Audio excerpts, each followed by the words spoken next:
Show शुरू होते ही Brock Lesnar का आइकॉनिक म्यूजिक बजा, पूरा अरीना गूंज उठा। ब्रॉक लेसनर के साथ उनके एडवोकेट पॉल हेमन भी रिंग में आए। उन्होंने माइक पकड़ते ही हमेशा की तरह ब्रॉक की तारीफों के फूल बांध कहा कि रोस्टर में ऐसा कोई नहीं है जो बीस्ट ब्रॉक लेसनर के सामने आकर खड़ा हो सके। फिर जब भी मोबा फेमी का म्यूजिक हिट हुआ और मोबा फेमी रिंग में की तरफ आया, जब हेमन बोल ही रहे थे तभी ओबा फेमी का थीम म्यूजिक प्ले हुआ और फैंस थोड़े सरप्राइज थे कि फेमी बिना डरे सीधे रिंग की तरफ आया। सीधे रिंग में घुसा। ब्रॉक लेसनर के बिल्कुल सामने मस्त खड़े हो गए। स्टेन स्टेयर डाउन दोनों के बीच में करीब 2-3 मिनट तक सिर्फ खामोशी और गुस्सा था। ब्रॉक के चेहरे पर एक अजीब सी स्माइल थी, जैसे ही वो फेमी का मजाक उड़ा रहे हो। लेकिन फेमी ने एक की आंखों में कोई डर नहीं था। उन्होंने माइक लेकर बस इतना ही कहा कि the era of beast is over, the era of Femi has begun. Brock ने पहला मूव चला और फेमी को एक जोर धक्का दे दिया और ब्रॉक को लगा था कि वो फेमी पीछे गिर जाएंगे, लेकिन फेमी ने अपनी F5 देने की कोशिश की, लेकिन उसको काउंटर करते हुए ब्रॉक के पंचेस मारना शुरू किए, लेकिन फेमी ने उन्हें काउंटर किया और फेमी ने ब्रॉक को उठाकर रिंग के बाहर फेंक दिया टर्नबकल के थ्रू मारा। और ब्रॉक ने वापसी करने की कोशिश की, लेकिन तैयारी की, लेकिन पॉल हेमन ने रोक दिया।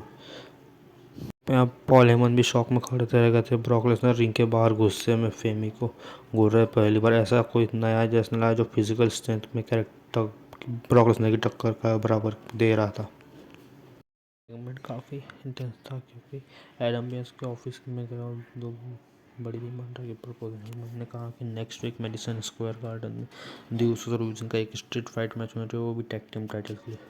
कॉन्फ्लिक्ट यहाँ पेयर्स ने कहा कि वो सोचेंगे, लेकिन उन्हें हेमन को याद दिलाया कि उन्हें रिंग में जाकर सेथ रॉलिंस का मामला सॉल्व करना। हेमन मना कर रहे थे, लेकिन पियर्स ने strictly you have to address it polish segment से वो साफ हुआ कि हेमन की प्लानिंग कुछ गहरी है। हेमन ने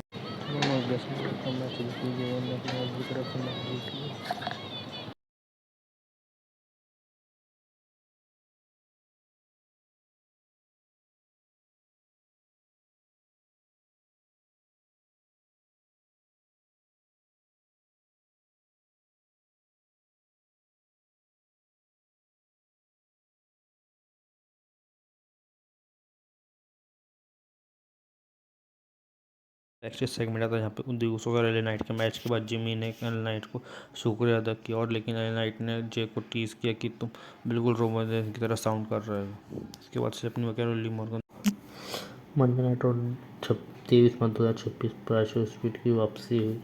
फनी है नहीं, रॉयल रंबल 2025 में ब्रॉन ब्रेकर से हाथों पीटने के बाद फैंस को उम्मीद थी कि इतनी जल्दी वापस आएंगे। शो की शुरुआत में ही कैमरा आईसी स्पीड को बैकस्टेज दिखाया से काफ़ी एक्साइटेड दिख रहे थे और आईसी चैंपियन पेंटा के लॉकर रूम में पहुंचे। पेंटा ने स्पीड को अपना आइकॉनिक सेडोमिरो वॉक करना सिखाया और बदले में स्पीड ने पेंटा को क्रिस्टियानो रोनाल्डो का शो सेलिब्रेट करना सिखाया। ये सेगमेंट सोशल मीडिया पर तुरंत वायरल हुआ। बाद में स्पीड रॉक के जनरल मैनेजर एडम पियर्स से मिले। पियर्स ने कहा कि वो स्पीड को वापस देखकर खुश है, लेकिन स्पीड ने मजाक में पूछा कि क्या फिर से किसी मॉन्स्टर ब्रॉन ब्रेकर से तो लड़ना नहीं पड़ेगा। स्पीड ने साफ कहा कि वो सिर्फ मज़े करने आए हैं, पीटने नहीं। इसके बाद डैनहाउजन और का सेगमेंट आता है। अब सेगमेंट का सबसे फनी पार्ट है जो डैनहाउजन जो अपनी अजीब हरकतों के लिए मशहूर है, उन्हें स्पीड की सामने आ गए। ऑफ डैनहाउजन ने स्पीड को बिजनेस डील की। उन्होंने कहा कि जिस अपना चैनल उन्हें दे दो, वो मिलकर उसे आइसो स्पीड हाउजन बुलाएंगे। स्पीड ने इस अजीब ऑफर को तुरंत मना कर दिया और डैनहाउजन का मजाक उड़ाया। गुस्से में आकर डैनहाउजन ने वही किया जो सबको अच्छा करते। उन्होंने स्पीड को कर्ज कर दिया। स्पीड डर गया और वहाँ से भाग निकले, लेकिन अब स्पेकुलेट करते रहे कि ये कार्स रेसलमेनिया मैच तक भी पहुँच सकता है, पीछा कर सकता है स्पीड का। मैंने पिछले हफ्ते इजली के किए गए अपने पिछले हफ्ते अटैक को जस्टिफाई किया। बेकी ने कहा कि ये टाइटल उन्होंने एलिवेट किया और इजली ने इसे चुराया।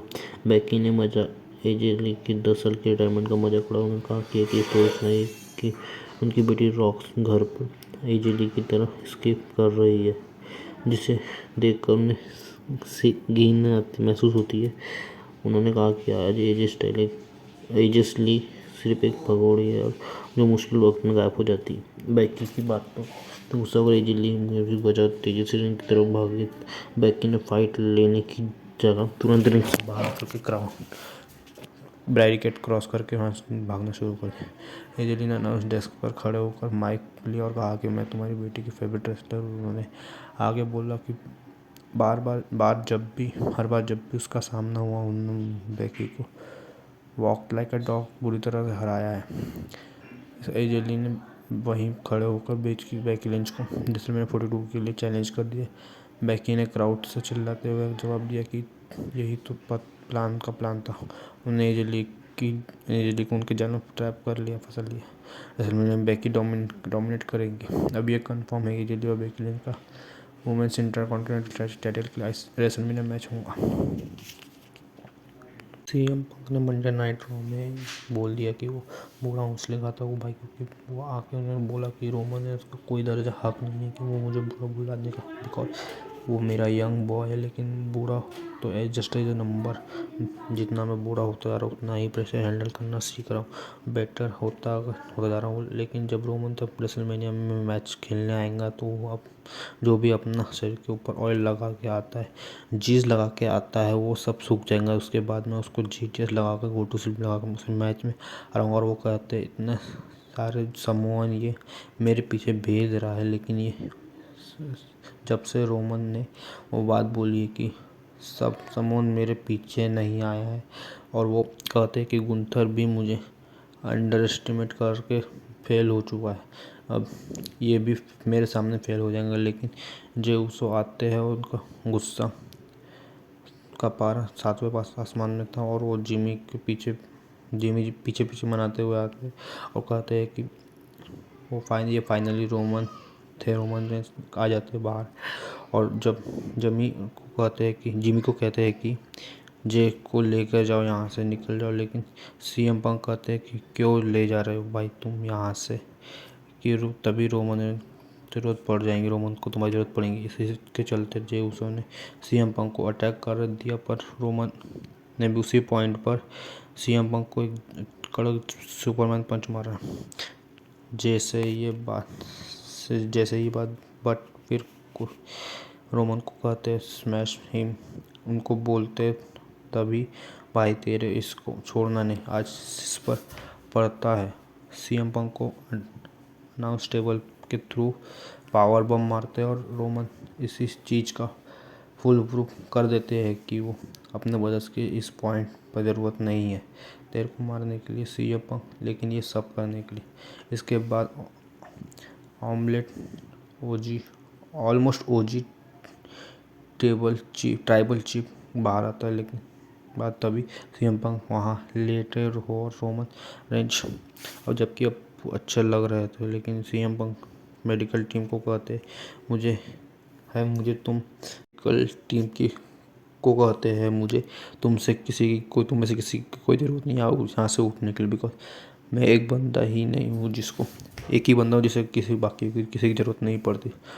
या वहाँ पे हंसते हुए रोमन की तरफ देखते हैं, रेंज को टॉन्ट मारते हुए कहते हैं क्या लेवल तक मारते हैं। इस स्टोरी की लाइन पहुंचा चुके हैं, बहुत बढ़िया। बट इसका मतलब यह है कि रेसलमेनिया के अंदर रोमन को शायद टाइटल कॉस्ट हो सकता है, but because of your own family.